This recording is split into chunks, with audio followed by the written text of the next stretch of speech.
Балдар мініп туалған ұлттық жобасын қолдау мақсатында Қобланды батыр жырынан үзінді оқудың отбасылық эстафетасын актриса, мәдениет қайраткері Алтынай Нөгербектің отбасынан алып, ұстазым, жетігенші, зерттеуші, мәдениет қайраткері Марал Сахметованың отбасына және Қазақ музыкалық драма театрының белді де талантты актрисасы, анамның құрбысы Бақыт Жұмағұлованың отбасына жолдаймыз.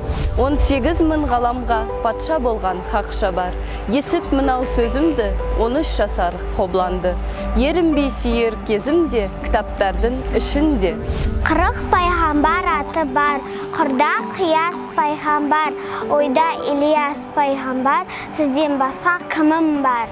Бас-басына бір жандық ден бермешен біз қалдық. Асқар төбе-бел өттік, белден асып ел кеттік.